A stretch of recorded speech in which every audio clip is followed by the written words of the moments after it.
हम आपसे कहले रहली न साहेब कि बखत का इंतजार करी। वो बखत आ गइल बा साहेब, भोलबा से हिसाब किताब चुकावे का। वो कैसे?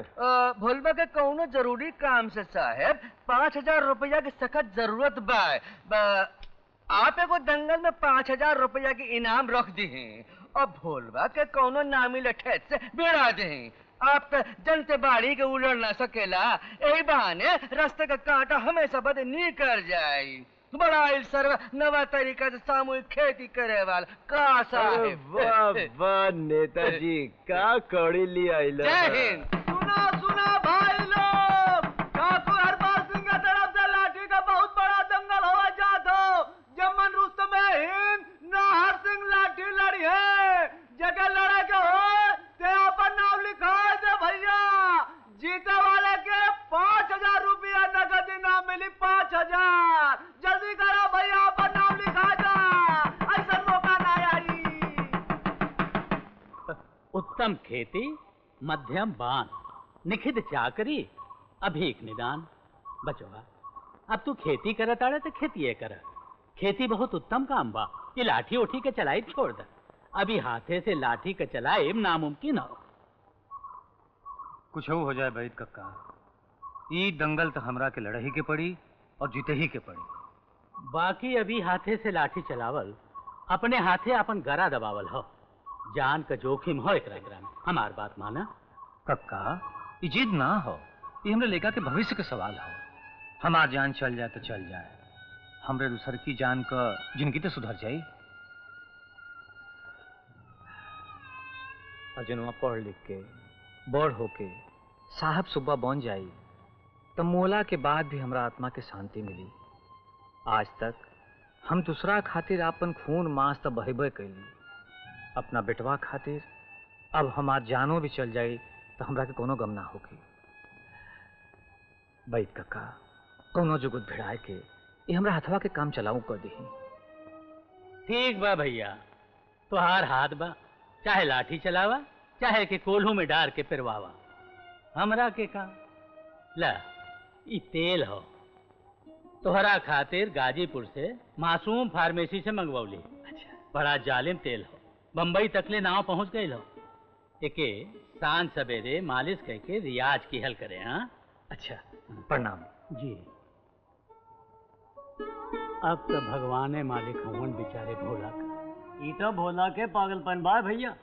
उहो पूरे जवार के चैंपियन पहलवान से मुकाबला बा, कोनो मजाक बा? अरे कूल तो कूल, जौने हथवा से लाठी चलावे के बा उ हथवे बेकार हो गई बा। कौने हाथ से लाठी चलई है, ई तो सोझा मरे का बात बा भैया। और बैद जी कहत रहले कि ए बेरी के लड़ना में भोला के जान जाए का खतरा बा। अब तो भोला के भगवाने बचा के।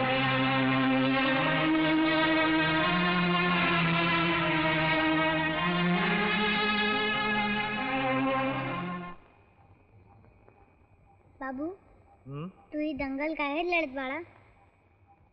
ए बदे की मुकाबला हो और ऊपर से इनाम का रकमियों तो ढेर बा। बाकी तोहार हथवा तो ठीक नहीं थे। हम सुनली है कि नाहर सिंह बड़ा जबरदस्त लड़त बा। बाबू, तू दंगल जी लड़ा।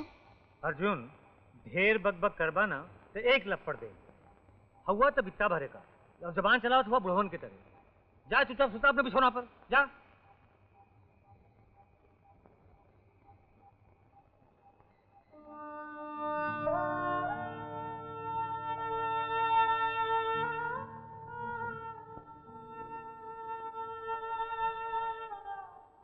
बचो, वहां आ गई ले। हम का करी, हम तो जिंदगी भर मटिया खनत रह गई। कतोहू से माटी खनाई। ई दंगल हम ए बदे लड़त ही बचवा कि एकरा जितने इनाम के रकम से हम तोरा के बोर्डिंग में भेजब। और जाना लग बोर्डिंग का जगह होले,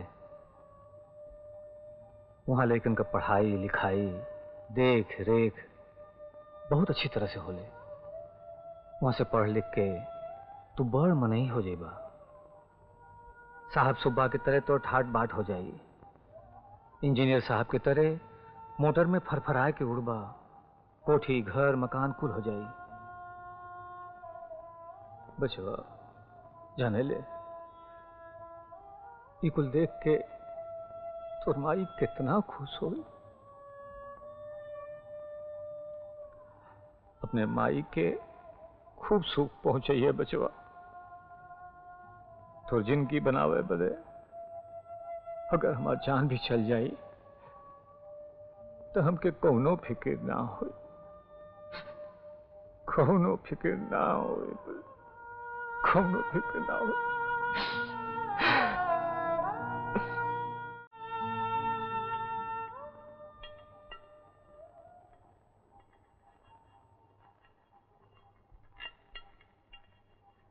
पाला की बात बब्बा।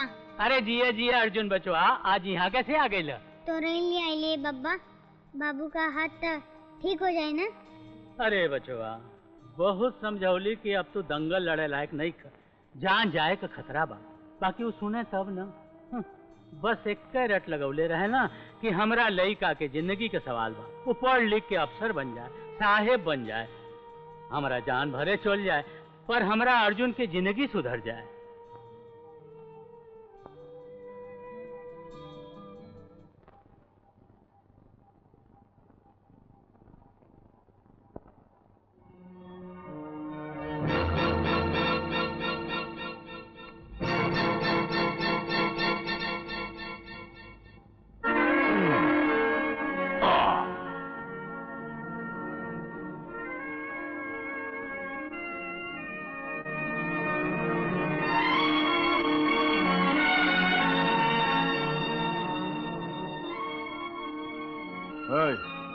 कहाँ देखत बाड़े?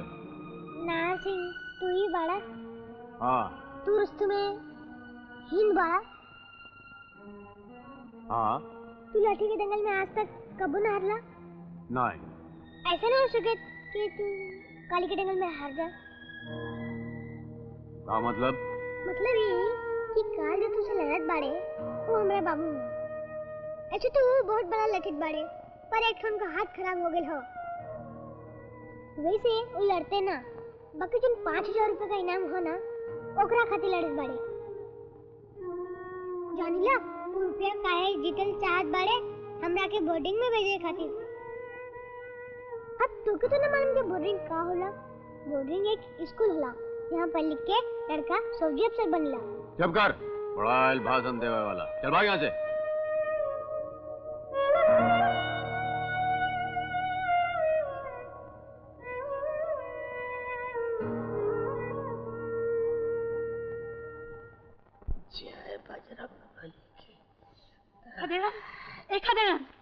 तेरे की आई मौके पर दौड़ल चले आवली, बड़ी गरमाइले और बड़ी रे। का बात है तेरे काना से? अरे बहुत जरूरी बात बा, हम अपने काने से सुननी है। वो जौन बाबू साहब हवे ना, अरे वो है हरपाल बाबू। वो ये दंगल भोला की जान से मरवावे खातिर करवा दे। हाँ, अपने आदमी से कहत रहले कि आज भोला अखाड़ा से जिंदा ना जाए पावे। हमरा के तो भोला की जान खतरे में जना तो खजरन। चला कुछ करा तो ही। ऐसा बात बा तो चल हमारे साथ। हम जानत बाड़ी कि तू हमरा से नाराज बाड़ी और यह जिंदगी में कबू खुश ना हो सकेलू। आज हम तोहरा इच्छा के खिलाफ फिर लाठी उठावत हैं। जानत बाड़ू का है अर्जुन के जिंदगी सुधारे करी। ये चिट्ठी हमें खातिर लिखवाड़ी कि तोहरा के तो पता है बा कि लाठी के दंगल में जान जाए का खतरा रहेला। अगर हमरा के कुछ हो गई तो हमरा बाद तो अर्जुन का ख्याल रखिया और हो सके तो हमरा के माफ कर दिया। तोहार भोला।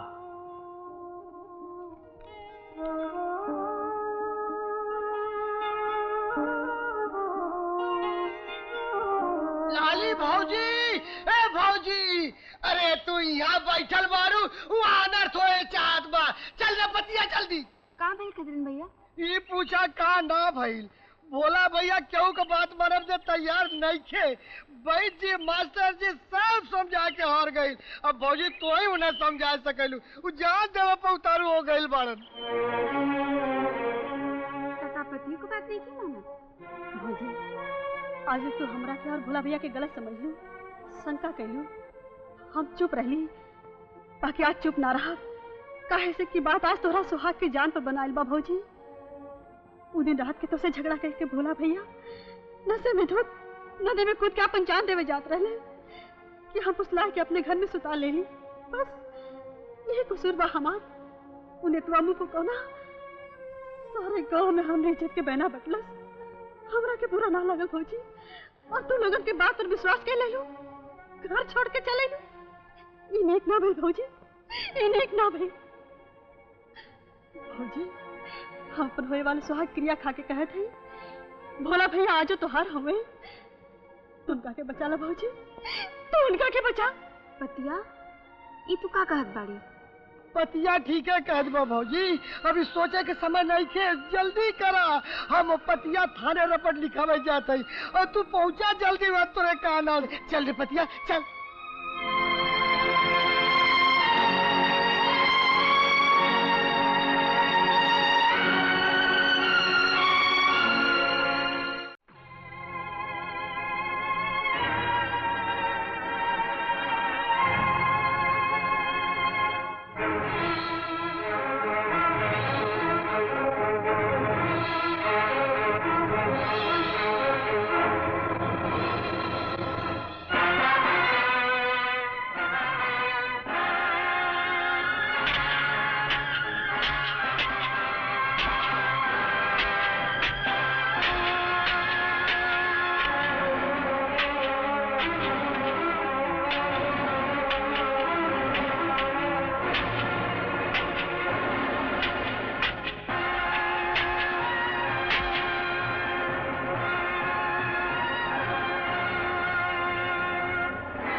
नाहर सिंह, ये लाठी का दंगल है, मजाक ना है।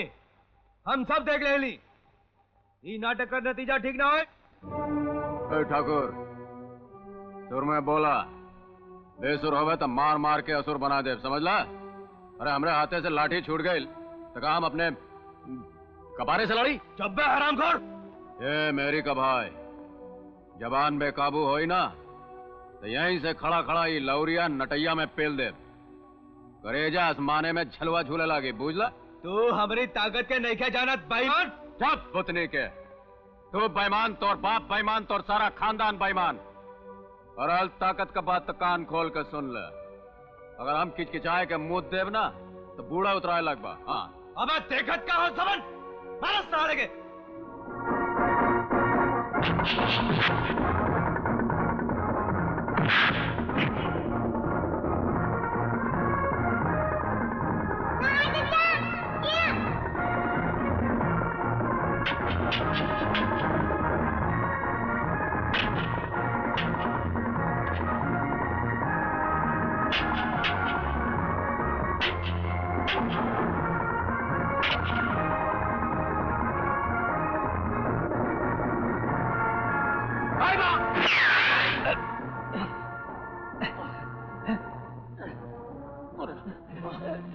भैया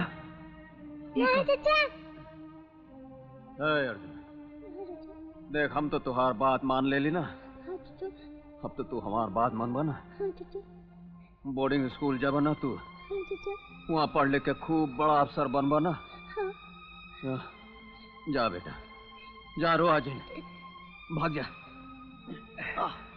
भैया ई का कैला, अपनी जान पर खेल गया। अरे भोला, तोरे हीरा जैसन लड़का बदे एक नाहर सिंह तक 10 नाहर सिंह का जान चल जाए तो कम है।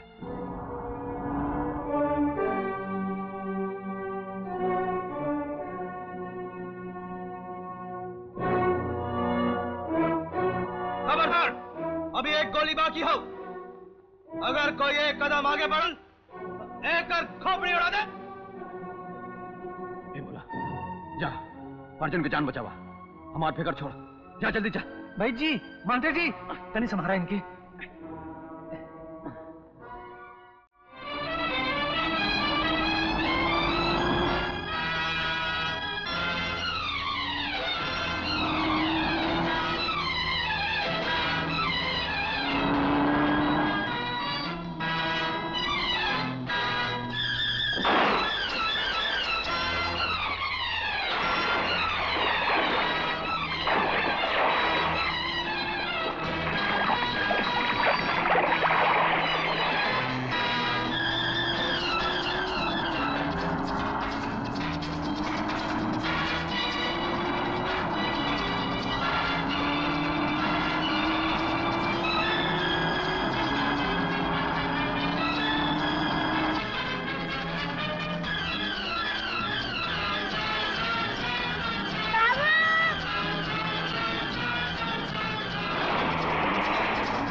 ओपार चल जो, ओपार, चल का के ओपार चल जो।